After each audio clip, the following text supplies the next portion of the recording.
O convenio urbanístico mixto de planeamento e execución urbanística para a renovación urbana e posta en valor do espazo litoral dos polígonos RB1, RB2 e RB3 dos núcleos das Xubias de Arriba e de Abaixo da Ría do Burgo, aprobado na Xunta de Goberno Local do 30 de xullo deste ano, convocada de xeito extraordinario e urxente, só pretende beneficiar os intereses privados de Jinco e en ningún caso atender os da cidadanía coruñesa nin o interese xeral. Pasamos de que se acordase neste pleno un acordo, valga a redundancia, de suspensión de licenzas que perseguía revisar a edificabilidade vixente para protexer a nosa fachada marítima e tamén a nosa costa atendendo os obxectivos de desenvolvemento sostible, atendendo as causas e consecuencias do cambio climático que deu lugar á elaboración e tramitación por parte da Xunta de Goberno Local dunha modificación puntual do PEXOM que debería ser aprobada por maioría absoluta e con 3 trámites plenarios con moitísima máis transparencia, a un convenio urbanístico aprobado en Xunta de Goberno Local de momento e un plan especial que se aproba en Xunta de Goberno Local que ten un trámite público e despois se aproba definitivamente neste pleno por maioría simple. No anuncio deste convenio, a señora Rei incidiu moito nos beneficios para a cidadanía. Falaba de que ia permitir que se construíse vivenda asequíbel, que houbese vivendas sociais, pero certo é que nada disto se menciona no convenio. Nada disto, nin obriga, nin cantidades, nin porcentaxes, nin absolutamente nada.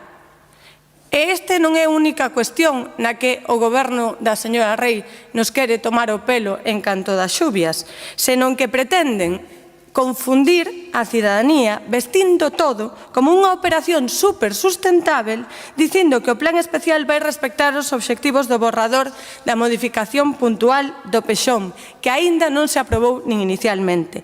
Nada máis lonxe da realidade. Os obxectivos dunha modificación puntual non aprobada nin en pleno non teñen ningún vigor legal. Jinco non ten ningunha obriga de respectalos e, ademais, non tería ningún sentido que o respetase se en realidade o que se fai é excluir os terreos propiedade deste fondo de investimento da API S35 da Ría do Burgo, porque isto é o que aparece no convenio, señor Laje. Isto é o que aparece no convenio, páxina 28 e páxina 36 do convenio. E o que en realidade ten que facer Jinco é executar as determinacións urbanísticas do plan vixente, a non ser que vostedes tramiten a modificación puntual do PEXOM, porque un plan especial ten que respetar o PEXOM vixente, non pode modificar as determinacións en canto a edificabilidade, aproveitamento, vivendas, etc. Isto na práctica implica que a edificabilidade nas xubias non se vai rebaixar como propoñía a modificación puntual, pero que ademais o feito de que se pretenda excluir os terreos de Jinco do ámbito da API S35 da Ría do Burgo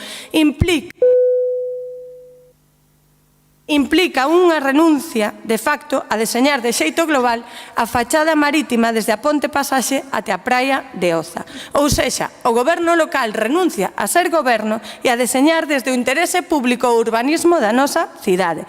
Deposítase ese poder en terceiros que ademais son interesados e son propietarios, como é o Fondo de Investimento Jinco. Pero a opacidade é, ademais, tremenda, señora Rei, porque, mire, non só lle ocultou a este grupo municipal, estalles ocultando tamén a realidade aos veciños e veciñas. Por iso pedimos na moción que se reúnan cos veciños e veciñas e que informen disto. E vou facer unha puntualización sobre a emenda do Partido Socialista. Miren, señoras e señores do Partido Socialista, señoras e señores do Goberno Municipal, o movemento demóstrase andando. Se queren dialogar, fágano, non lles fai falta metelo nunha emenda do Grupo Municipal do BNG. Se a súa intención é tramitar o plan especial con modificación puntual do PEXOM, fágano, non lles fai falta incluílo nunha emenda á moción do BNG. Vale? Entón, fagan as cousas, non o digan nunha moción que é un acordo político do Pleno e cambien o texto do convenio, porque o texto do convenio di o que di, que se exclúen os polígonos da modificación puntual e, polo tanto, renuncian a un deseño global da fachada marítima da nosa cidade e renuncian a ser goberno da cidade. E nós iso, como BNG, non llo imos consentir. Xa llo adiantamos. Nada máis.